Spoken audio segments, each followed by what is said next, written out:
Bismillahirrahmanirrahim. Assalamualaikum warahmatullahi wabarakatuh. Alhamdulillahi ala ihsani wa syukrunnahu ala taufiqihi wa amdinani. Asyhadu an la ilaha illallah wahdahu la syarika lah ta'ziman li sya'nih wa asyhadu anna Muhammadan abduhu wa rasuluh da'iyan ila ridwanih.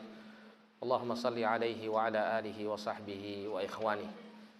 Ma'asyiral muslimin wal muslimat rahimani wa rahimakumullah. Alhamdulillah, pada pagi hari ini kita dipertemukan oleh Allah Subhanahu wa taala di tempat yang mulia ini untuk kita bersama-sama bertafakuh fiddin.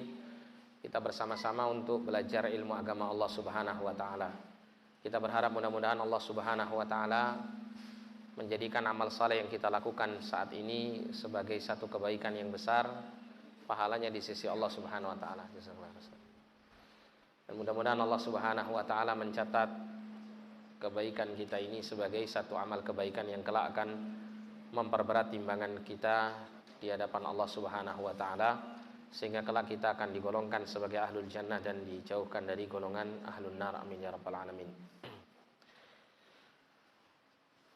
Pada kesempatan yang mulia ini insyaallah kita akan bahas tentang kiat-kiat untuk menjauhkan diri dari maksiat. Perlu untuk kita ketahui bahwa setiap mukmin atau orang-orang yang beriman itu selalu berharap agar dia menjadi orang yang selamat dalam kehidupannya, terutama kehidupan di akhirat nanti. Ini mohon maaf kok suaranya agak ya. Kenapa Mas?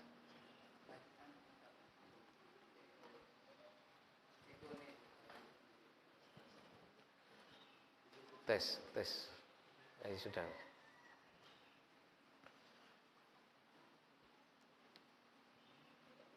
Masih keluar.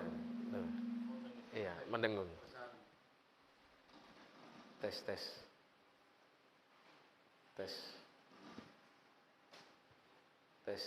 Nah ini sudah ini. Jazakallah. Jadi setiap mukmin selalu memiliki cita-cita ya, untuk dia selamat dari siksa Allah Subhanahu wa taala. Dan ingin meraih surga Allah Subhanahu wa taala, dan itu adalah merupakan cita-cita yang paling tinggi bagi tiap-tiap orang-orang yang beriman. Maka salah satu jalan untuk bisa meraih cita-cita yang tertinggi ini agar selamat dari siksa neraka dan masuk ke dalam surga Allah, selain seorang mukmin itu berusaha untuk menjalankan kebaikan-kebaikan, melaksanakan amal-amal saleh, maka perkara yang kedua adalah dia wajib untuk meninggalkan segala dosa dan kemaksiatan kepada Allah Subhanahu wa taala dan kepada makhluk yang lainnya. Nah, pada poin yang berkaitan dengan meninggalkan kemaksiatan ini insyaallah taala kita akan bahas tentang kiat-kiat apa yang perlu untuk kita tempuh agar supaya kita bisa selamat dari dosa-dosa ini, agar kita tidak memiliki keinginan atau bisa membendung dorongan untuk kemudian kita berkeinginan untuk melakukan perbuatan dosa-dosa. Namun sebelumnya yang perlu untuk kita ketahui bahwasanya dosa yang dilakukan oleh manusia itu adalah sumber daripada segala petaka dalam kehidupannya. Sumber petaka dalam segala kehidupannya, baik itu kehidupan di dunia maupun akhirat. Dosa itu akan menyebabkan keburukan bagi setiap orang yang mengerjakannya. Ya, di antara perkara yang menunjukkan akan hal ini adalah firman Allah Subhanahu wa taala di dalam Quran surat Asy-Syura ayat yang ke-30. Allah Subhanahu wa taala berfirman, "Wa ma asabakum min musibatin fabima kasabat aydikum wa ya'fu an katsir." Allah Subhanahu wa taala berfirman, dan musibah apapun yang menimpa kamu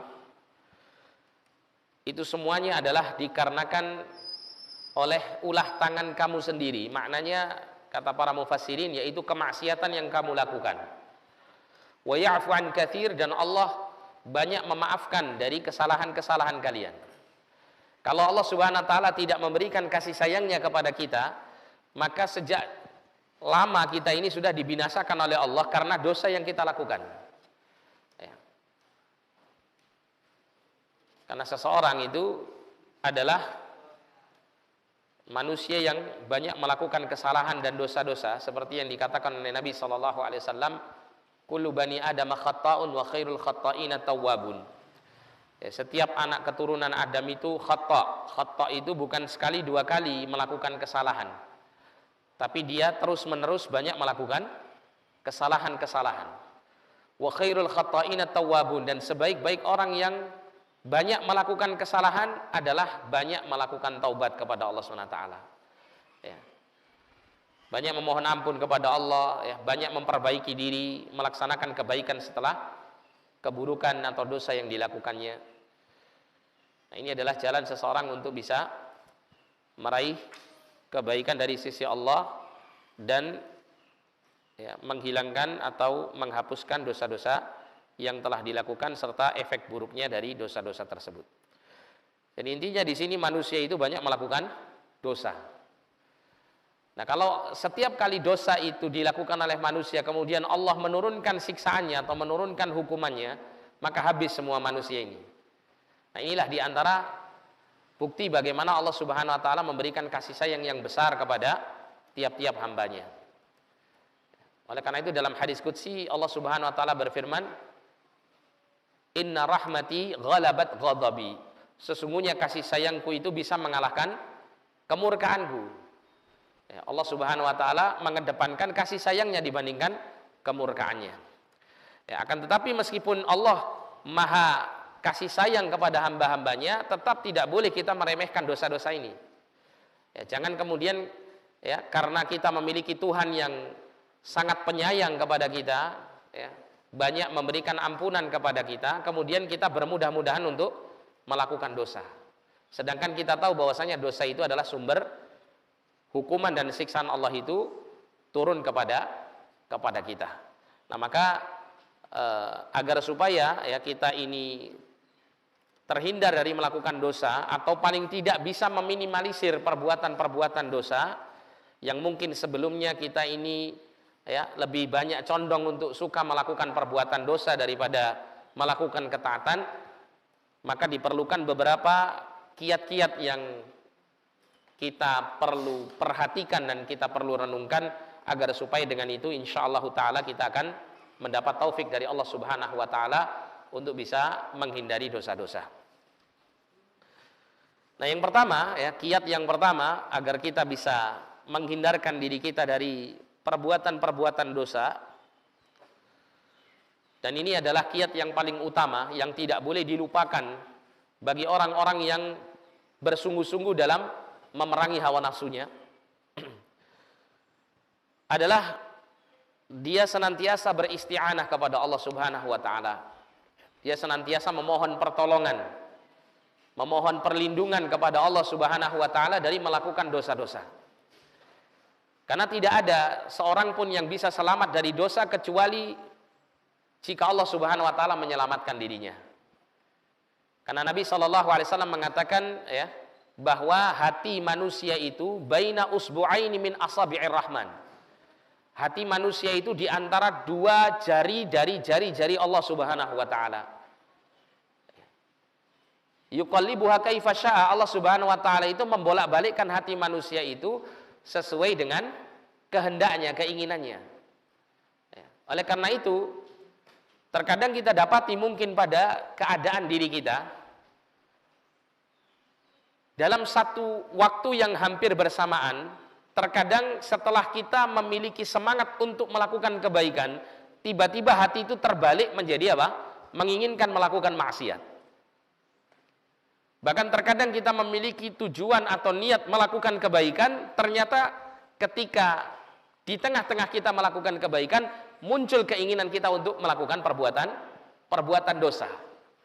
Salah satu contohnya misalnya, seseorang dia melaksanakan sholat. Yang namanya melakukan sholat berarti orang ini apa? Sedang melakukan amal saleh. Termotivasi melakukan sholat itu karena mengharap keridhaan Allah dan pahala di sisinya. Tapi ketika di tengah-tengah sholat, terkadang muncul yang namanya sesuatu yang merusak niat ikhlasnya, yaitu apa? Riya dalam hatinya. Ya, tiba-tiba mungkin dia ketika sholat, ya, dia kemudian dijejeri sama siapa? Dijejeri sama pimpinan perusahaannya misalnya. Wah, ini ketepaan gitu ya.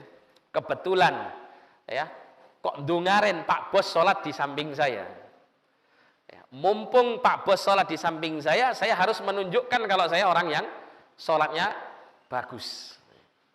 Akhirnya dia perbagus sholatnya demi untuk mendapat penilaian dari Pak Bosnya.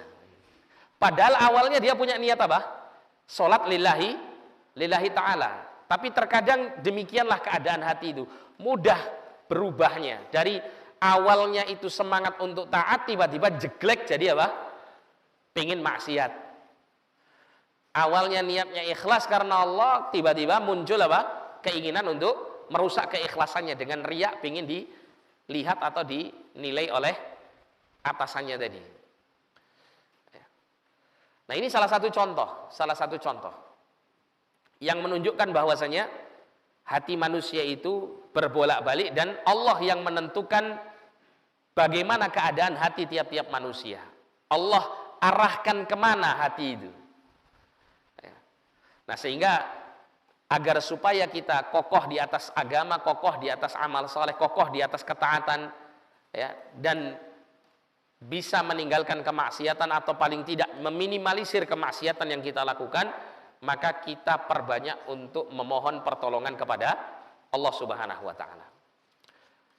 Dan banyak ya doa-doa yang diajarkan oleh Nabi Shallallahu alaihi wasallam tentang hal ini yang mengisyaratkan kepada kita bahwasannya perlunya kita untuk selalu memohon pertolongan kepada Allah. Seperti contoh misalnya ada sebuah doa yang mungkin insyaallah taala kita sudah menghafalnya ya. Yaitu ketika kita diajari Rasul sallallahu alaihi wasallam sebuah doa, yaitu lafadznya Allahumma arinal haqqa haqqa warzuqna ittiba'ah wa arinal batila batilan warzuqna ijtinabah. Ya, Allahumma arinal haqqa haqqan, ya Allah tampakkan kepada kami kebenaran itu benar-benar tampak sebagai kebenaran. Ya, karena ada sebuah keadaan di mana seseorang itu ketika dia ditunjukkan kepada jalan yang benar, ya, tapi dia kemudian memandang jalan yang benar itu malah justru jalan yang menyesatkan. Ya. Diajak untuk melakukan kebaikan, diajak untuk memeluk sesuatu atau meyakini sesuatu yang benar, tapi dia memandangnya justru itu adalah kesesatan. Ya. Nah, maka diperlukan adanya pertolongan Allah dalam hal ini. Ya Allah, tampakkan kepada kami kebenaran itu benar-benar tampak sebagai sebuah kebenaran. Tapi apakah cukup sampai di sini? Enggak. Makanya Nabi melanjutkan doanya, warzuqnat tiba'ah atau warzuqnit tiba'ah, dan berikanlah aku rizki, berikanlah kami rizki untuk mengikuti kebenaran ini. Karena percuma orang itu kalau sudah ditunjukkan kebenaran dan dia paham atas kebenaran itu, tapi terus dia tidak mau mengambilnya, tidak mau menjalankannya. Ya. Apa gunanya orang itu tahu bahwa melakukan sholat yang 5 waktu itu wajib, tapi kemudian dia meninggalkannya. Nah, sehingga meminta taufik pertolongan Allah Subhanahu wa taala untuk menjalankan kebaikan, maka ini adalah diperlukan. Nah, apakah hanya berkenaan dengan kebaikan saja? Tidak. Selanjutnya Nabi mengajarkan kepada kita, ya, untuk kita meminta kepada Allah, ya, wa arinal batila batilan warzuqna ijtinaba. Dan tampakkanlah kepada kami kebatilan, kesalahan, dosa, kesesatan itu tampak benar-benar sesat di depan kami. Tampak benar-benar adalah sebuah keburukan, perbuatan dosa di hadapan kami. Kemudian apakah cukup hanya sekedar orang itu tahu bahwa ini adalah perbuatan dosa? Tidak cukup. Dia juga membutuhkan pertolongan Allah, taufik dari Allah untuk bisa menjauhkan diri dari dosa-dosa tersebut. Warzuqni ijtinaba, dan berikan kepadaku rizki untuk aku bisa meninggalkan dosa-dosa ini. Nah ini. Kita mohon pertolongan kepada Allah agar supaya Allah memalingkan hati dan pikiran kita serta anggota tubuh kita untuk menuju kepada perbuatan dosa. Dan tidak ada satupun yang bisa memalingkan hati, pikiran dan anggota tubuh kita dari perbuatan dosa menuju kepada kebaikan selain Allah Subhanahu wa taala. Termasuk juga kita memohon kepada Allah, ya muqallibal qulub tsabit qalbi ala dinik. Wahai Tuhan yang membolak-balikkan hati manusia, kokohkan hatiku di atas agamamu. Kokohkan aku untuk selalu mengamalkan perintah-perintah agama dan menjauhkan diri dari larangan-larangan agama. Kokohkan aku di atas tauhid, kokohkan aku di atas jalan yang lurus. Ini menunjukkan seorang hamba sangat butuh kepada Allah dari menghadapi kemaksiatan yang selalu tampak indah di hadapan manusia, sehingga manusia itu menginginkan untuk melakukan kemaksiatan tersebut. Oleh karena itu di dalam suratul Fatihah kita selalu membaca firman Allah Subhanahu wa taala, iyyaka na'budu wa iyyaka nasta'in. Hanya kepadamu ya Allah kami beribadah dan hanya kepadamu kami minta pertolongan. Yang namanya ibadah kepada Allah itu bentuknya menjalankan perintah dan menjauhi larangan. Sehingga untuk mewujudkan kesuksesan dalam beribadah, untuk mewujudkan perintah Allah dan untuk menjauhi larangan Allah, untuk tidak berdosa, itu diperlukan adanya pertolongan Allah Subhanahu wa taala. Oleh karena itu pada penggalan ayat tadi disebutkan wa iyyaka nasta'in, dan hanya kepadamu kami minta pertolongan. Untuk apa? Untuk merealisasikan ibadah yang hanya kepadamu ya Allah kami persembahkan.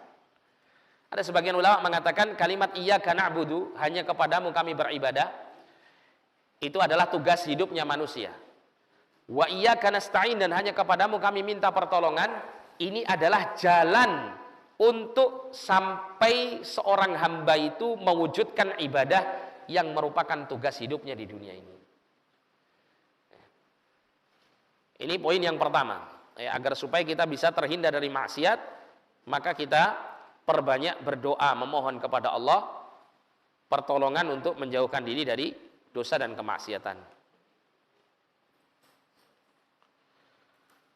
Kemudian yang kedua,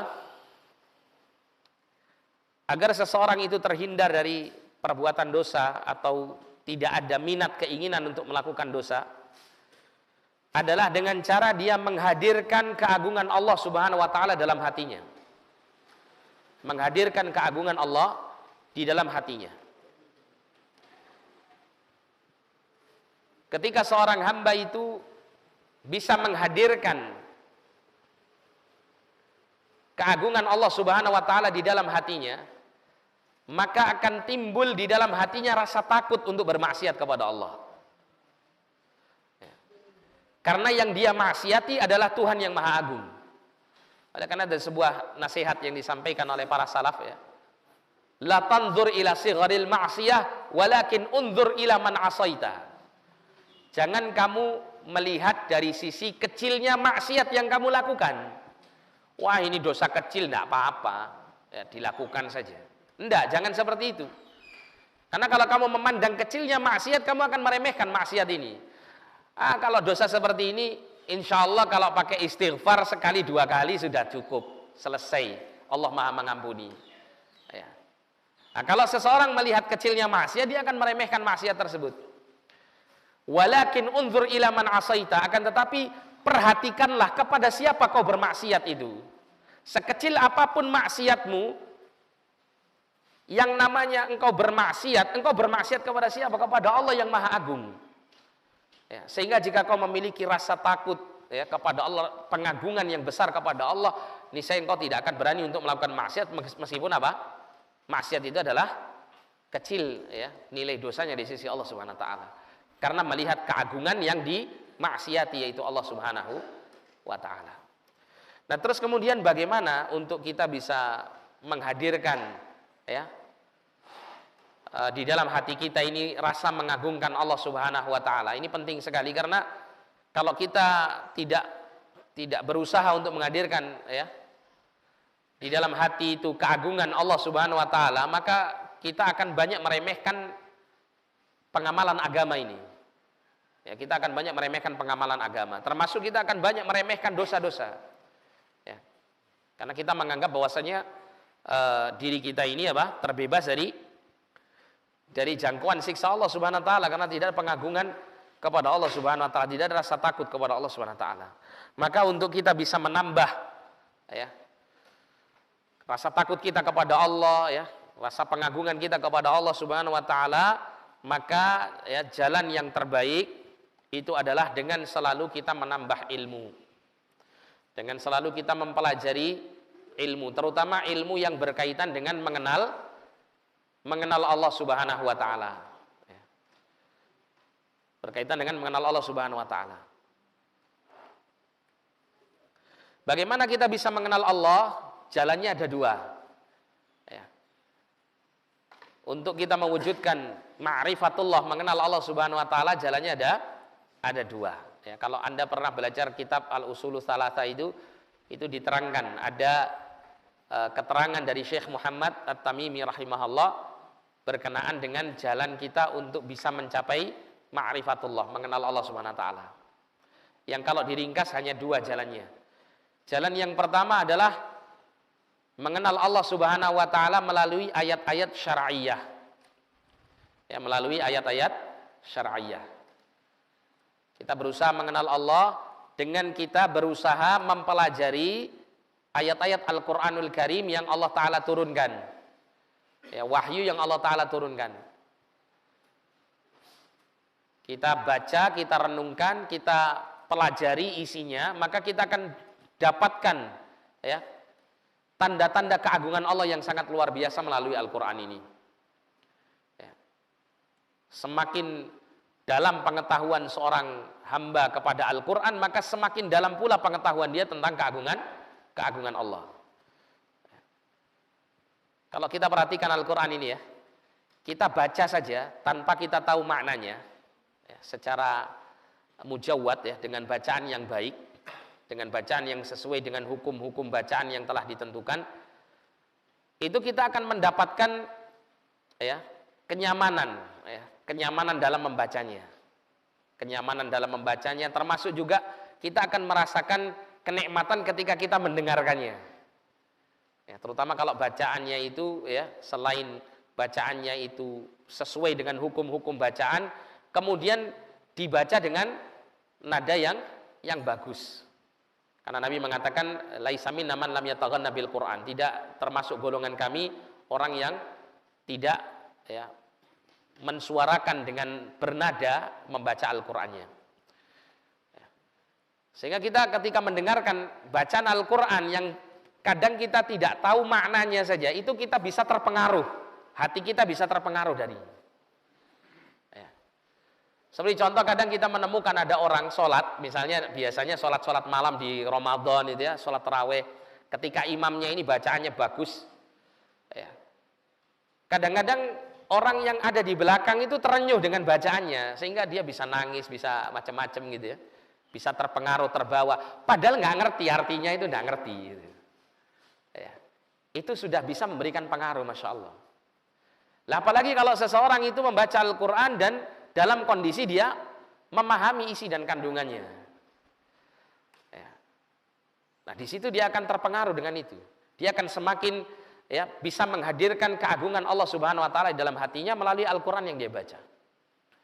Ya, apalagi di dalam Al-Qur'an Allah mengabarkan tentang bagaimana agungnya Allah, ya, bagaimana dahsyatnya siksaan, bagaimana Allah ya, menciptakan surga yang penuh dengan kenikmatan. Bagaimana Allah menciptakan manusia sebagai makhluk yang ahsanu takwim, makhluk yang terbaik yang Allah Ta'ala ciptakan. Ya, terus kemudian kita berusaha untuk memperhatikan diri kita sebagaimana yang Allah Ta'ala isyaratkan dalam Al-Quran. Wa fi anfusikum afala tafakkarun. Dalam diri kalian apakah kalian tidak memperhatikannya, tidak merenungkannya. Yang kemudian jika semua itu kita renungkan, maka kita akan bisa menghadirkan keagungan Allah di dalam hati kita. Nah, kemudian yang kedua, agar kita bisa mengenal Allah Subhanahu wa taala, ya, mengenal keagungannya, maka kita juga harus memperhatikan ayat-ayat kauniyah, tanda-tanda kebesaran Allah yang ada di sekitar kita di alam semesta ini. Dalam Al-Qur'an pun banyak ya isyarat-isyarat untuk kita memperhatikan tanda-tanda kebesaran Allah di sekitar kita. Kita diperintahkan oleh Allah, afala yanzuruna ilal ibili kaifa khuliqat wa ilas samai kaifa rufi'at wa ilal jibali kaifa nusibat wa ilal ardi kaifa sutihat. Ya. Tidakkah dia memperhatikan ilal ibili kaifa khuliqat, kepada unta, bagaimana unta itu diciptakan. Ya. Saya pernah baca artikel tentang keajaiban unta. Unta itu memang benar-benar diciptakan oleh Allah sebagai ya, moda transportasi ya, untuk medan padang pasir. Mulai dari kukunya, mulai dari kakinya yang dibuat panjang oleh Allah Subhanahu wa taala, mulai kemudian dari kemampuan unta itu untuk menyimpan air. Jadi unta itu punya tangki, bahasa saya ini tangki ya, tangki air, yang mana unta itu sekali minum itu bisa menghabiskan air yang sangat banyak. Tapi air itu dia simpan pada tangkinya. Kalau ayam itu mungkin di mana? Temboloknya, nah gitu. Ya, ada tangkinya ini si unta ini. Nah, sedikit demi sedikit unta ini akan meminum air melalui tempat penyimpanan airnya tersebut dalam perjalanannya ketika ya di padang pasir. Yang kita tahu bahwasanya padang pasir sangat panas. Demikian pula Allah menciptakan ya bulu yang sangat tebal, kulit yang tebal untuk unta agar supaya bisa menjaga suhu tubuhnya untuk tidak kepanasan karena terik panas matahari yang menyengat. Kukunya itu Allah jadikan ya kuku yang sangat kuat, sehingga ketika digunakan untuk jalan ya di padang pasir yang mungkin mudah untuk ambles misal gitu ya, itu kukunya itu tidak sampai ambles ke dalam. Termasuk juga dibuat kakinya panjang. Ketika lewat di tempat berbatu, maka kukunya itu bisa kuat untuk menahan. Dan masih banyak lagi. Termasuk juga Allah ciptakan unta itu dengan apa? Memiliki bulu mata yang panjang, sehingga ketika unta itu dalam kondisi berjalan, ketika ada angin yang membawa debu yang kencang, yang menerpa wajahnya, unta itu memiliki selaput mata yang menutupi, tapi unta ini tetap bisa lihat, sehingga matanya nggak kena debu. Siapa yang menciptakan seperti ini? Kok bisa penciptaan unta ini benar-benar sesuai dengan medan yang biasa dia lalui, yaitu padang pasir? Kalau bukan Allah Subhanahu wa taala yang menciptakannya. Nah, kalau kita melihat seperti ini, muncul ya pengagungan kita kepada Allah Subhanahu wa taala. Ya. Termasuk kalau kita perhatikan diri kita sendiri. Ya. Kita lihat kita ini diciptakan oleh Allah ini sempurna, proporsional. Ya. Coba misalnya kita otak-atik lah, kita mikir ya, kita renungkan, nek misalnya Allah ini ngasih hidung saya ini enggak posisinya di sini, tapi posisinya yang batuk piye kira-kira. Nah, gitu. Kira-kira saya tambah tampan apa tambah jelek? Kalau hidung saya di sini, di dahi saya ini, bukan di sini. Ya. Atau kira-kira kalau mata saya ini satu di sini, satu di belakang, kan enak ya, bisa lihat di depan, bisa lihat di belakang. Kira-kira gimana? Nah gitu. Nah, ini kalau kita perhatikan luar biasa, Allah sudah menciptakan kita ini dengan sebaik-baiknya, sudah pas gitu loh, seimbang. Belum lagi kalau kita memperhatikan organ tubuh kita yang di dalam ini. Bagaimana mereka bekerja dengan izin Allah, ya, mereka bekerja secara mandiri. Tidak ada tombol on off-nya. Seperti mesin-mesin yang dibuat oleh manusia kan mesti ada tombol on off-nya, ada pengendalinya. Tapi tubuh kita enggak, alhamdulillah. Ya, sehingga ketika kita tidur pun mereka, organ-organ tubuh yang ada di dalam ini bekerja dengan izin Allah Subhanahu wa taala. Ya, jantung itu masih tetap memompa darah. Bayangkan kalau jantung ini ada on off-nya, ya, sakno iki jantung ini wis tahunan kerjone. Ya. Saya istirahatkan sajalah sebentar, saya off-kan sebentar, ya off terus sudah. Ya. Kita bisa meng-off-kan jantung tapi nggak bisa lagi meng-on-kan lagi kan gitu. Ya. Kalau sudah jantung berhenti kan mati orang itu. Nah, ini kalau kita perhatikan, ya, luar biasa. Dan Allah sangat mudah untuk apa? Meng-off-kan jantung kita ini kapanpun Allah Ta'ala mau. Ya. Jadi kalau orang itu merenungkan hal seperti ini, maka keagungan Allah Subhanahu wa taala akan tampak di hadapan matanya. Yang seperti ini akan membuat dia enggan untuk bermaksiat kepada Allah Subhanahu wa taala, ya. Ada seorang alim, ya, seorang saleh terdahulu mengatakan, bernama Bishr bin Al-Harith Al-Hafi. Beliau mengatakan, "Lau tafakkaran nasu fi 'azamatillahi ta'ala lamma 'asau."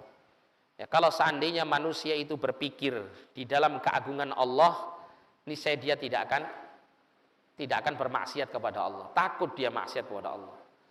Ya. Nah, ini diantara kiat yang perlu untuk kita perhatikan untuk bisa kita menjauhkan diri dari kemaksiatan.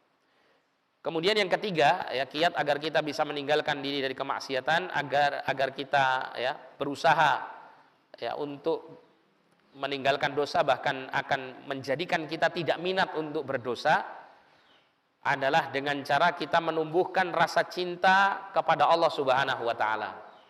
Ya, cinta yang tidak sekedar cinta tapi cinta yang lebih, ya. Karena cinta kepada Allah itu tiap-tiap orang yang punya iman dalam hatinya mesti punya rasa cinta kepada Allah. Ya, tapi cintanya ini cinta yang diharapkan di sini adalah cinta yang sifatnya mustahab. Cinta yang nilainya itu lebih dibandingkan cinta yang pokok yang kita miliki. Ya, karena kita beriman kepada Allah SWT mesti punya rasa cinta. Tapi cinta yang lebih daripada itu yang seharusnya kita bisa hadirkan. Dengan, ya, menguatkan rasa cinta kepada Allah Subhanahu wa taala, seorang hamba itu akan bisa menghadirkan rasa keengganan untuk bermaksiat kepada Allah. Karena kalau seseorang itu cinta kepada sesuatu, niscaya dia akan berusaha menjaga dirinya jangan sampai yang dia cintai itu benci kepada dia dengan melakukan sesuatu yang dibenci oleh yang dicintai. Semisal, ya, kita seorang anak cinta kepada ibu kita. Maka jika kita benar-benar jujur cintanya kepada ibu, mesti kita akan berusaha untuk menjaga perasaan ibu. Jangan sampai ibu kita ini merasa sedih atau merasa benci dengan kita melakukan hal-hal yang dibenci oleh ibu kita. Demikian pula ketika kita cinta kepada Allah, kalau jujur kecintaan kita kepada Allah Subhanahu wa taala, maka kita akan berusaha untuk menjaga diri jangan sampai kita bermaksiat kepada Allah. Karena dengan maksiat itu Allah akan benci dengan kita. Ya. Ini jika kita memiliki rasa cinta yang jujur kepada Allah Subhanahu wa taala. Nah, bagaimana untuk kita supaya bisa, ya, menghadirkan rasa cinta yang besar kepada Allah Subhanahu wa taala? Ya, selain kita terus memohon kepada Allah, ya, berdoa kepada Allah agar Allah mengkaruniakan, ya, rasa cinta kepadanya. Yang kedua, kita hendaklah merenungkan kebaikan-kebaikan yang sudah Allah Ta'ala berikan kepada kita. Sudah berapa banyak kenikmatan yang sudah Allah curahkan kepada kita, ya. Karena tabiat manusia itu Allah ciptakan, dia akan berbuat baik kepada siapapun yang baik sama dia. Itu tabiat dasarnya, tabiat normalnya manusia. kalau ada orang itu dibaikin sama yang lain, mesti dia akan baik sama orang tersebut. Nah, kalau kita perhatikan siapa ya pihak yang paling banyak memberikan kebaikan dalam kehidupan kita, jelas Allah Subhanahu wa taala, tidak ada yang lain. Ya, mulai dari ujung rambut sampai ujung kaki, semua kebaikan-kebaikan Allah taala kita rasakan. Ya, ada seorang salafus saleh ya, ada seorang saleh terdahulu. Itu demi untuk mewujudkan rasa cinta yang besar kepada Allah disertai syukur yang besar kepada Allah atas nikmat-nikmat Allah, dia berusaha untuk menghitung jumlah nafasnya dalam sehari semalam. Ini ngitungnya manual ini, nggak pakai mesin, nggak pakai alat. Kalau mungkin di masa-masa sekarang mungkin ya ada alat-alat yang membantu seseorang untuk mengetahui seberapa banyak sih manusia itu bernafas dalam sehari semalamnya. Tapi ini nggak ada alat di masa dahulu. Dia mengatakan, aku telah menghitung salah satu sisi dari sekian banyak sisi-sisi kenikmatan yang Allah Ta'ala berikan kepadaku. Dari satu sisi itu menghasilkan 20.000 kenikmatan. Kemudian dia mengatakan, saya telah menghitung salah satu sisi kenikmatan Allah berupa bernafas. Dalam sehari semalam saya bernafas itu sebanyak 20.000 kali. Kira-kira piye cara ngitung nafas ya? Ada yang bisa menghitung nafas, Pak? Tidak bisa. Tapi ini ya, orang soleh ini Masya Allah, demi untuk mengupgrade imannya gitu ya kepada Allah Subhanahu wa taala, mengangkat kualitas imannya kepada Allah Subhanahu wa taala, dia berusaha penuh untuk bagaimana caranya hatinya itu menghadirkan kecintaan yang besar kepada Allah dengan menghitung nikmat Allah Subhanahu wa taala. Satu sisi dari sekian banyak sisi. Dari satu sisi nafas saja seseorang ya mendapatkan 20.000 kenikmatan. Saya coba iseng-iseng browsing di internet. Manusia itu bernafas itu berapa kali sih dalam sehari? Ternyata saya mendapati ada keterangan dari ahli medis bahwasanya manusia itu bernafas antara 20.000 sampai 30.000 kali dalam sehari. Berarti hitungan orang soleh ini kira-kira hampir mendekati kebenaran. 20.000 lah, terus ngitungnya piye? Nggak tahu, wallahu a'lam. Ya. Tapi sampai sedemikiannya. Ya. Nah itu usaha-usaha yang seperti itu harus kita tempuh. Ya. Kita nggak mungkin lah ngikuti seperti beliau ya. Tapi paling tidak coba kita renungkan. Mungkin ketika kita duduk santai, ya, kita renungkan nikmat yang sudah kita rasakan dari Allah itu apa saja. Mungkin juga untuk membantu hal ini kita membutuhkan mungkin referensi buku-buku yang menjelaskan tentang keagungan Allah melalui apa ciptaan-ciptaannya ya, terutama membahas tentang apa yang erat kaitannya dengan diri manusia. Seperti contoh misalnya kita dikasih nikmat oleh Allah berupa mata ini. Mata ini kita bisa normal melihat. Padahal kalau kita ini baca keterangan tentang mata ini ribet sekali masalah mata ini. Ya, ada kurang lebih sekitar 10 atau 20 juta saraf mata yang itu langsung nyambung ke otak. Yang semua saraf-saraf itu membawa data apa yang dilihat oleh mata ini. Tiap-tiap saraf itu ada yang mengirimkan data warna hijau, warna biru, warna ungu, warna kuning, warna macam-macam. Ya, belum lagi mendeteksi yang dilihat ini orang, hewan, tumbuhan, benda mati, benda hidup, atau benda halus misalnya. Ya. Belum lagi informasi yang lainnya. Itu dikirim oleh apa? Sekian puluh juta saraf ini kepada otak. Dan otak itu langsung apa? Memproses ya, data yang masuk itu sehingga menjadi sebuah maklumat, pengetahuan dalam pikirannya. Oh ini fulan. Gitu. Dan itu butuh waktu yang tidak lama. Kurang dari 1 detik bahkan. Ya. Misalnya ya kita merem gini, terus kita melek. Kita kan langsung bisa tahu ini buku kan gitu. Pada saat kita melek ini langsung kita, oh ini kitab ini, oh ini HP ini. Langsung seperti, oh warnanya agak kuning, krem. Oh ini tulisannya warnanya hitam. Itu langsung masuk datanya itu ke otak, langsung diproses otak dengan kecepatan yang luar biasa. Siapa yang bisa ya menjadikan seperti ini kalau bukan Allah Subhanahu wa taala? Kenikmatan yang luar biasa. Bayangkan kalau seandainya dibuat hang sama Allah mata kita ini, kita nggak bisa lihat kecuali warna hitam sama putih saja.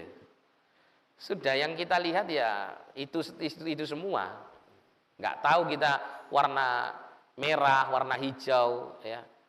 Kalau ditanya sama orang, godhong itu warnanya apa? Ya warnanya lek ireng ya putih gitu.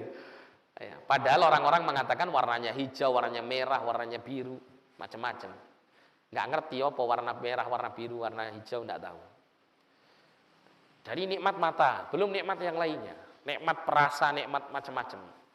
Kalau kita renungkan, kita dalam kondisi tenang, kita renungkan semua ini, akan muncul ya rasa cinta yang besar kepada Allah Subhanahu wa taala. Ternyata Allah ini ya tidak membiarkan kita ini dalam kondisi yang penuh dengan kekurangan, justru banyak sekali kebaikan-kebaikan yang sudah Allah berikan kepada kita.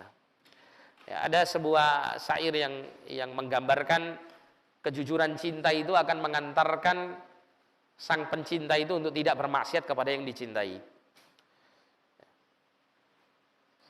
Ada sebuah kalimat disampaikan ya, ada yang mengatakan bahwa kalimat ini disampaikan oleh Abdullah bin Mubarak, ada yang mengatakan kalimat ini disampaikan oleh Imam Syafi'i. Tapi yang jelas kalimat ini sangat bagus kita renungkan ya.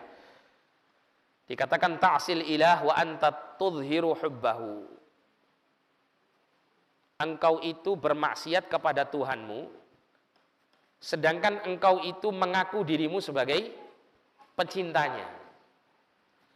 Hadza muhalun fil qiyasi badi'u. Ini sesuatu yang mustahil untuk diterima oleh akal sehat. Bagaimana bisa orang itu ngaku cinta kepada Allah, tapi di sisi lain dia melakukan sesuatu yang membuat Allah itu murka. Ini sesuatu hal yang tidak bisa diterima oleh akal. Lau kana hubbuka shadiqan la ta'tahu.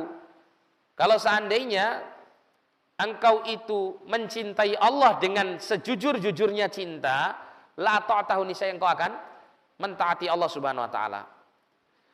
Innal muhibba liman yuhibbu muti'u. Sesungguhnya orang yang mencintai ya, kepada orang yang dicintai itu akan menjadi tunduk kepada yang dicintai.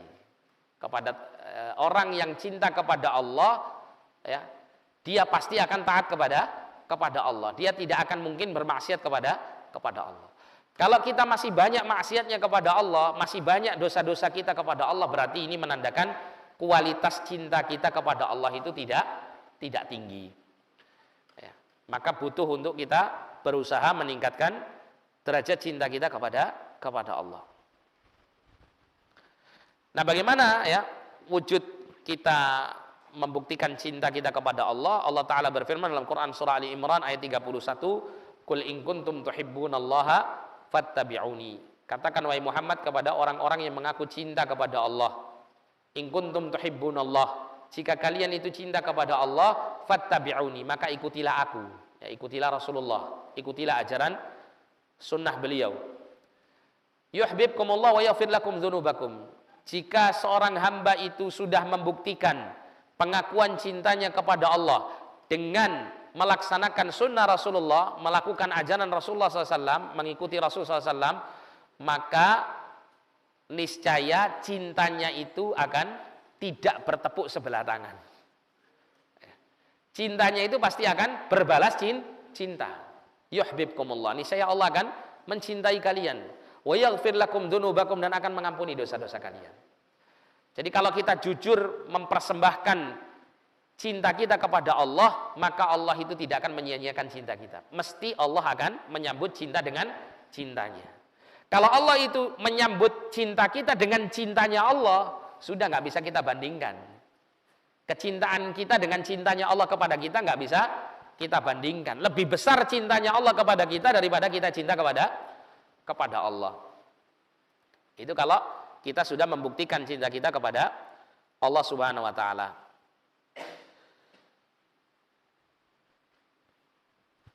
Nah, kemudian agar supaya kita terhindar ya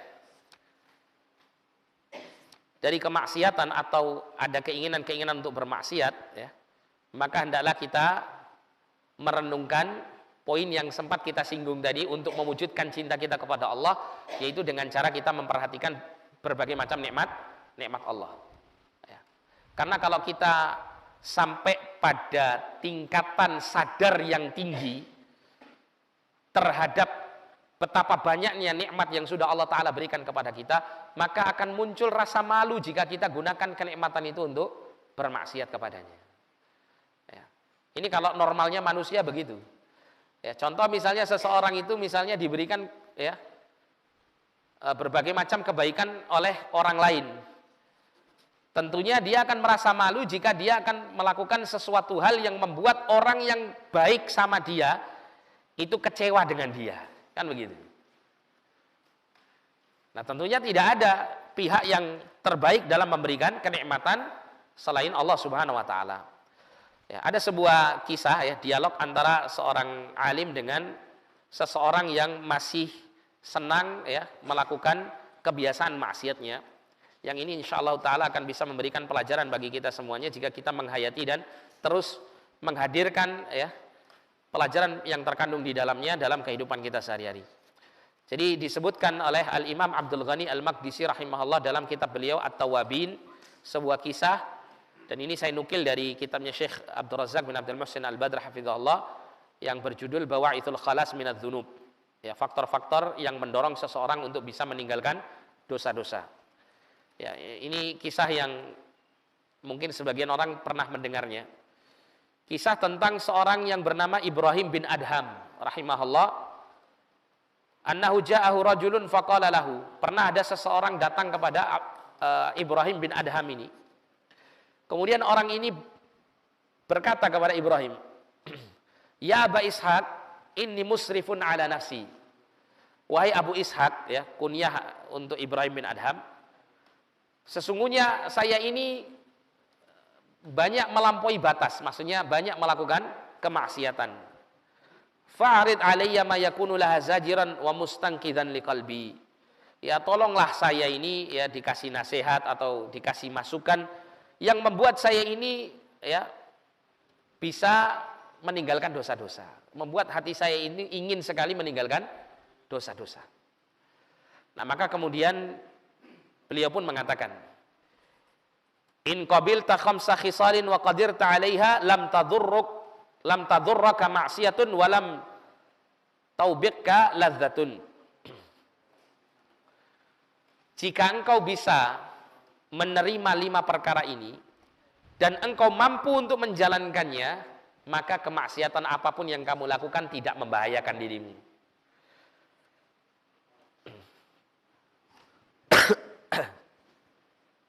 Maka kemudian orang ini mengatakan,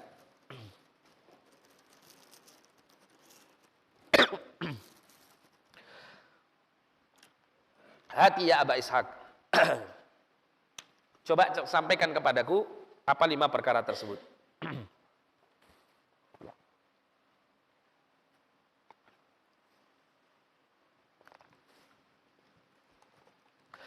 Maka kemudian Ibrahim bin Adham mengatakan, ammal ula, adapun yang pertama, fa idza aradta an ta'siyallah, kalau ada keinginan untuk kamu maksiat kepada Allah, sudah muncul godaan pingin melakukan dosa, fala ta'kul rizqahu, maka jangan pernah kamu makan rizkinya Allah.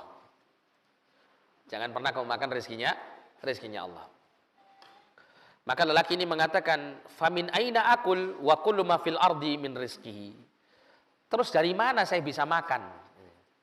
Dari mana saya bisa makan? Sedangkan semua apa yang ada di atas muka bumi ini semuanya adalah rizki dari Allah Subhanahu wa taala.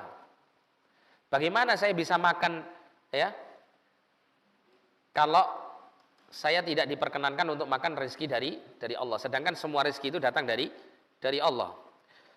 Maka kemudian Ibrahim mengatakan, ya hadza, ya, afayahsunu an ta'kula rizqahu wa ta'siyahu. Kamu ini bagaimana sih? Ya. Apa hal yang seperti ini merupakan hal yang baik jika kamu makan rizkinya tapi kamu maksiat kepadanya? Ya. Coba bayangkan kalau misalnya ya, kita melihat ada seorang anak dikasih makan, dibuatkan masakan oleh ibunya. Ini dimakan ya. Habis makan anaknya misuh-misuh ke ibunya kira-kira. Kira-kira anak ini kurang ajar banget atau tidak? Kurang ajar kuadrat kan gitu ya. Nah ini ada orang makan rezekinya Allah, tapi kemudian dia balas rezeki Allah itu dengan maksiat. Ya. Berlaku kurang ajar kepada Allah Subhanahu wa taala. Bukankah ini adalah kurang ajar yang apa? Yang pangkat 4 kan begitu. Ya, bukan pangkat 2 lagi, pangkat 4 sudah. Ya. Maka apa yang seperti ini adalah perkara yang baik ya. Jika kau makan rezekinya dan kemudian engkau bermaksiat kepadanya. Maka lelaki ini mengatakan, lah ya jelas ini enggak baik. Ini kurang ajar ini ya, gitu.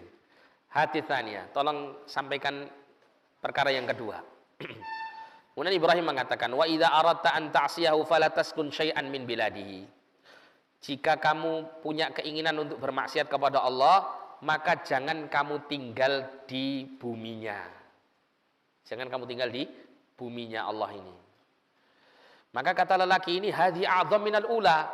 Waduh, ini lebih berat daripada yang pertama. Ya. Bagaimana bisa orang itu nggak tinggal di bumi Allah, sedangkan dia ya, lahir procot sudah apa? Di atas bumi Allah Subhanahu wa taala. Ya. Idza kana al-masyriq wal maghrib wa ma bainahuma lahu fa aina askun. Jika timur dan barat serta di antara keduanya itu adalah milik Allah, terus di mana saya harus tinggal? Kalau tidak boleh tinggal di buminya Allah Subhanahu wa taala. Maka kemudian Ibrahim mengatakan, ya hada, kamu ini gimana sih gitu ya? Afa yahsunu an ta'kula rizqahu wa taskuna biladahu wa ta'siyahu? Apa ini sebuah perkara yang baik jika kamu makan rezekinya, kamu tinggal di buminya, terus kamu maksiat kepada Allah Subhanahu wa taala? Ya, misalnya ada seorang tamu datang ke rumah kita sudah sumanggakne gitu ya. Kita kasih makanan yang terbaik yang kita punya, kita pinjamkan atau bahkan kita berikan pakaian yang terbaik. Kita sediakan kamar tamu yang eksklusif. Ya, kita sediakan bahkan kalau mau mandi itu kita sediakan bahkan air hangat, air dinginnya. Kita kasih makan, kita kasih fasilitas. Ya. Kita naungi dia dengan rumah kita. Ya, kita sambut dengan baik. Terus setelah itu si tamu ini setelah merasakan semua kebaikan-kebaikan kita, tiba-tiba dia kemudian apa? Mencela kita habis-habisan. Kira-kira hati kita sakit tidak? Kurang ajar benar. Kan begitu. Ya. Nah, ketika kita maksiat kepada Allah, ingat rezeki yang kita makan itu adalah berasal dari Allah Subhanahu wa taala. Bumi yang kita pijak ini adalah buminya Allah Subhanahu wa taala. Bagaimana kamu tinggal di buminya Allah, makan rezekinya Allah, terus kamu kurang ajar sama Allah Subhanahu wa taala dengan melakukan maksiat kepada Allah. Ya. Bukankah ini sesuatu yang sangat-sangat ya, buruk sekali?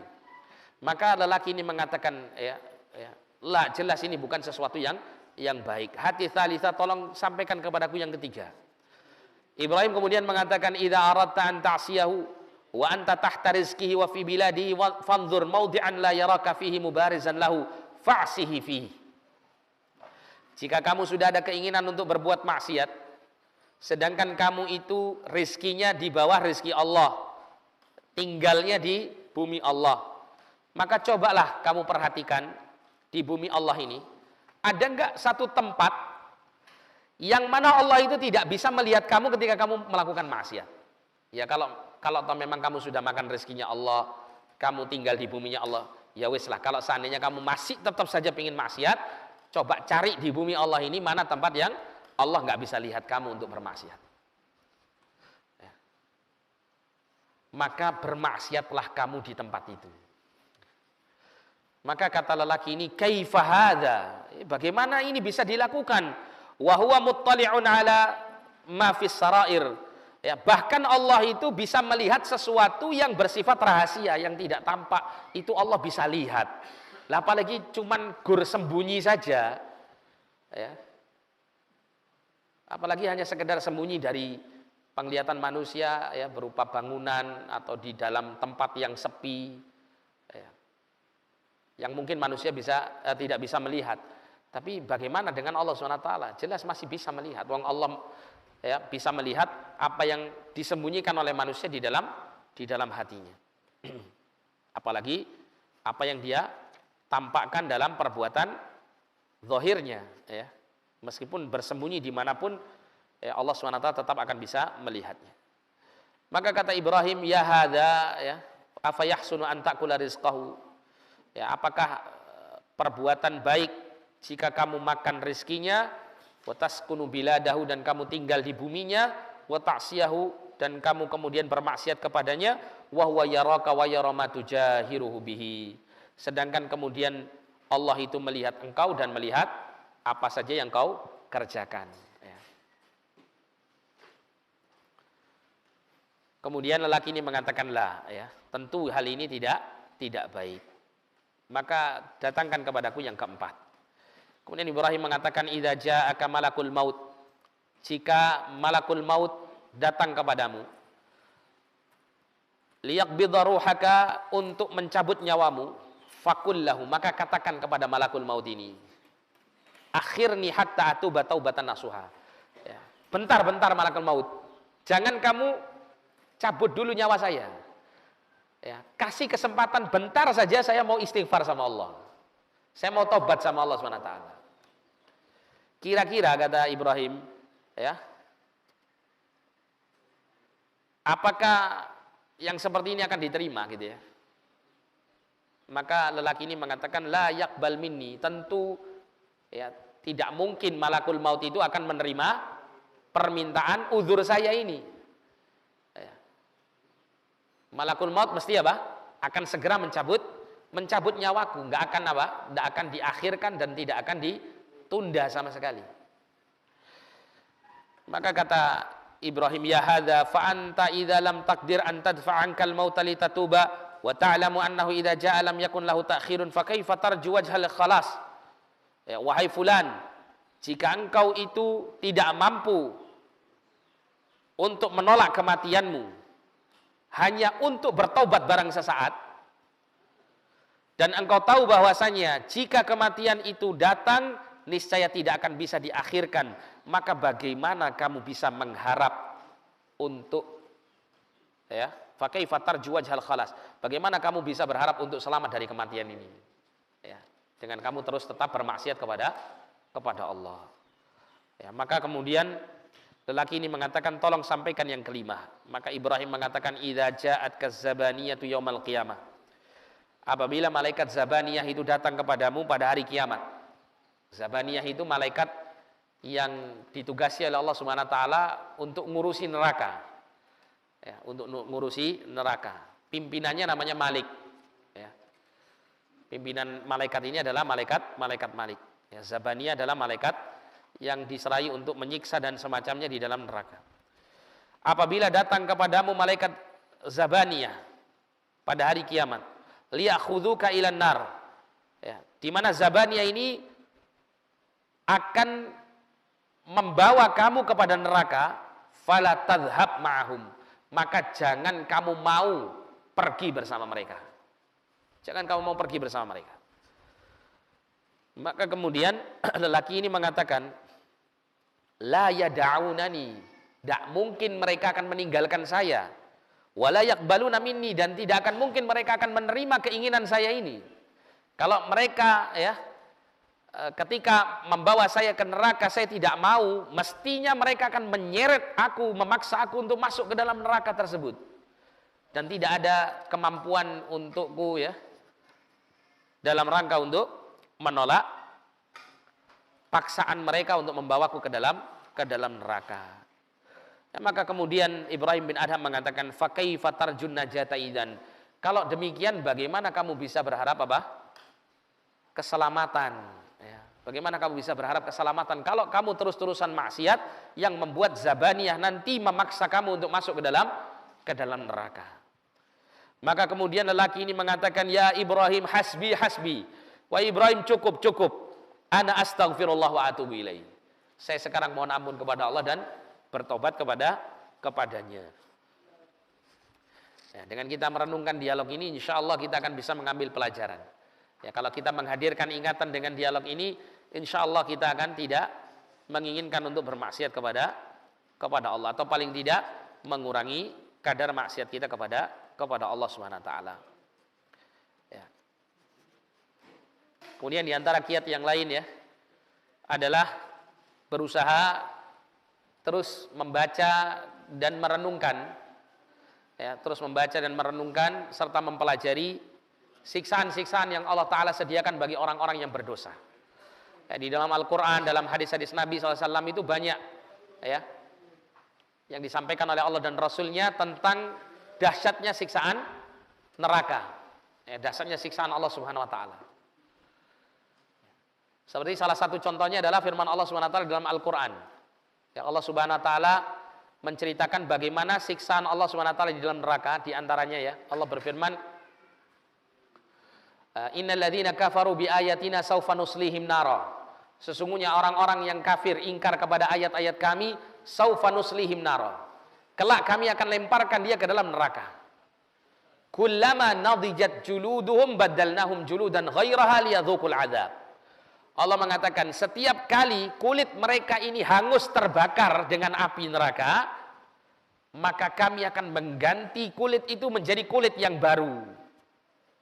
Liyadzuqul adzab, agar supaya mereka merasakan azab Allah Subhanahu wa taala.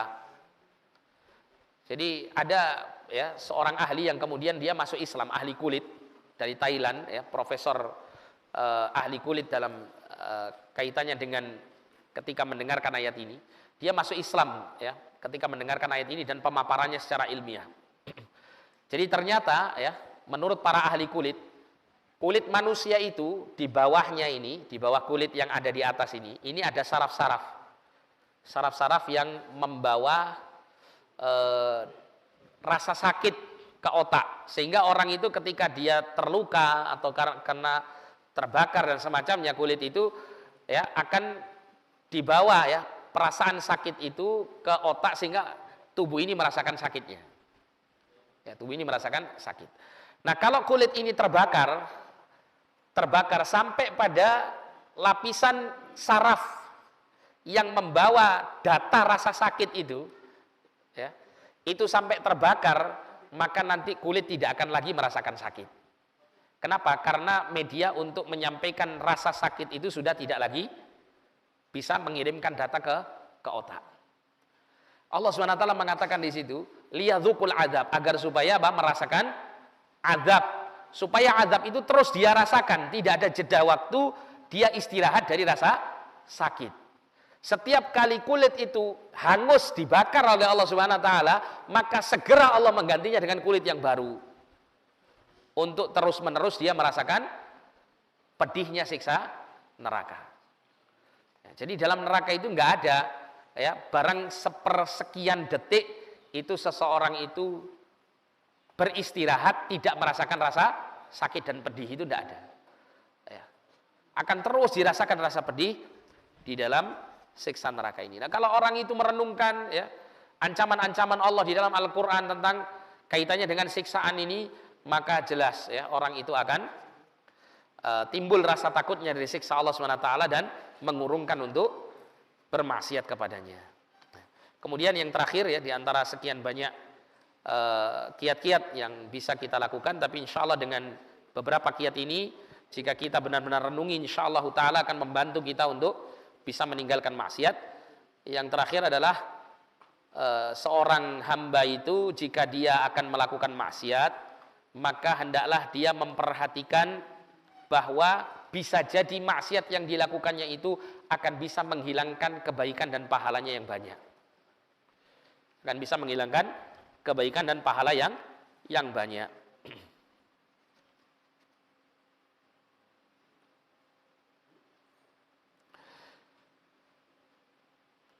Qatadah rahimahullah mengatakan, Man istata'a minkum an la yubtila amalan salihan amilahu bi'amalin sayyi'in falyaf'al.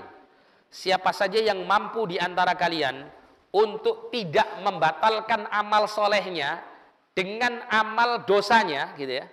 dengan mengerjakan dosa, falyaf'al, hendaklah dia mengerjakannya. Fa innal khaira yansakhu syarra, karena sesungguhnya kebaikan itu akan menghapus keburukan. Wa inna syarra yansakhul khaira, dan sesungguhnya keburukan akan bisa menghapus kebaikan.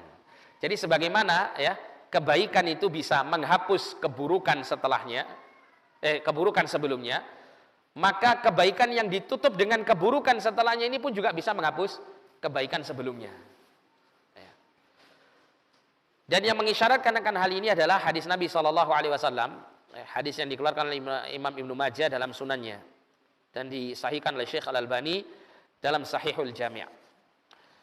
Jadi hadis dari Thauban radhiyallahu taala anhu, dari Nabi SAW, beliau mengatakan, la'a'lamanna aqwaman min ummati ya'tuna yaumal qiyamah bihasanati amthali jibalin tihama bidan, ya, bihasanati amthali jibali tihamata bidan, ya. La'a'lamanna, aku benar-benar tahu, kata beliau, aqwaman, kelak pada hari kiamat nanti ada segolongan manusia min ummati, dari umatku, maksudnya dari umat Islam, ya, dari umat Islam. Ya'tuna yaumal qiyamah, mereka ini datang pada hari kiamat dengan membawa pahala seperti, ya, Gunung Tihama. Ini gunung yang ada di Jazirah Arabia. Ya. Artinya pahala yang dia bawa itu pahala yang sangat besar. Ya. Murni apa? Murni pahala semua itu. Sebesar Gunung Tihama ini. Kemudian kata Nabi, fayaj'aluhallahu azza wa jalla haba'an manthura. Kemudian Allah menjadikan, ya, pahala yang sebesar itu haba'an manthura, debu yang berterbangan. Artinya pahalanya itu kemudian tidak manfaat, ya, tidak mendatangkan kebaikan yang menjadi balasan bagi pahala tersebut. Maka Thauban mengatakan, ya Rasulullah sifhum lana, wahai Rasulullah tolong ceritakan ciri-ciri mereka kepada kami. Ya, orang yang nanti pada hari kiamat itu datang dengan membawa pahala yang besar, tapi ujung-ujungnya tidak dapat kenikmatan dari pahala tersebut, tidak mendapat balasan kebaikan dari Allah Subhanahu wa taala dari pahala yang besar tersebut. Jalihim lana, tampakkan kepada kami tentang mereka ya Rasulullah. An la nakuna minhum wa nahnu la na'lam, supaya kami ini tidak tergolong seperti mereka sedangkan kami ini tidak mengetahuinya. Maka kemudian Nabi mengatakan, amma innahum ikhwanukum, adapun sungguh mereka itu adalah saudara-saudara kalian. Maknanya sesama muslim. Mereka itu orang-orang Islam. Wa min jildatikum, mereka juga memiliki kulit seperti kulit-kulit kalian. Manusia sama dengan kalian. Wa ya'khuduna minal laili kama ta'khudun, mereka pun menggunakan malamnya seperti kalian menggunakan malam kalian. Kalau Nabi mengatakan menggunakan malam seperti menggunakan malam kalian, para sahabat menghidupkan malamnya untuk apa? Untuk beribadah kepada Allah. Mereka pun juga sama, ya, menggunakan malam mereka untuk ibadah kepada Allah. Walakinnahum, akan tetapi mereka aqwamun, adalah sekelompok manusia, idza khalau bimaharimillah intahakuha. Jika mereka itu bersendirian dengan perkara yang diharamkan oleh Allah, maka mereka bergegas untuk melakukan yang diharamkan oleh Allah tersebut. Jika mereka bersendirian dengan apa yang diharamkan oleh Allah, mereka bergegas melakukannya. Nah, ini dosa yang dilakukan dalam kondisi apa? Dalam kondisi tidak terang-terangan, bisa menghilangkan pahala sebesar ini. Bagaimana dengan seseorang yang melakukan maksiat, dosa, dengan bangganya dia melakukan dosa di hadapan manusia, bahkan kemudian menjadi inspirasi manusia yang lain untuk melakukan dosa yang sama dengan dirinya. Wala'iyadzubillah. Lebih ya, rugi lagi orang yang seperti ini, ya, kebaikan-kebaikan yang lebih besar akan hilang dari dirinya. Nah, ketika seseorang itu akan, ya, melakukan maksiat atau dosa, maka hendaklah dia menghadirkan ingatan seperti ini. Kalau saya melakukan dosa ini, bisa saja kebaikan yang saya kumpulkan selama, ya, bertahun-tahun atau bahkan berhari-hari akan bisa hilang gara-gara hanya sekedar dosa ini. Kalau dihadirkan perasaan seperti itu, insya Allah ya dia akan apa? Bisa menghindarkan dirinya dari dosa-dosa tersebut. Ya. Wallahu a'lam bishawab. Ini yang bisa kita sampaikan pada kesempatan yang mulia ini. Kurang lebihnya saya mohon maaf. Mudah-mudahan Allah Subhanahu wa taala memberikan taufik dan hidayahnya kepada kita semuanya agar supaya kita ya terus dibimbing oleh Allah untuk selalu ya di atas jalan yang lurus, melaksanakan segala perintah-perintah Allah karenanya dan menjauhkan diri dari berbagai macam larangan-larangan Allah juga karenanya, dan mudah-mudahan kita digolongkan sebagai orang-orang yang selamat, golongan orang-orang yang kelak menghuni surganya, dan dijauhkan dari golongan orang-orang yang kelak menghuni nerakanya. Amin ya rabbal alamin. Ya, jazakumullah khairan wa barakallahu fikum. Kita cukupkan sampai di sini. Kita tutup dengan doa kafaratul majelis. Subhanakallahumma wa bihamdika asyhadu an la ilaha illa anta astaghfiruka wa atubu ilaik. Sallallahu ala nabiyina Muhammadin wa ala alihi wa sahbihi wasallam. Wa akhiru da'wana alhamdulillahi rabbil alamin. Wa lakum minkum assalamu alaikum warahmatullahi wabarakatuh.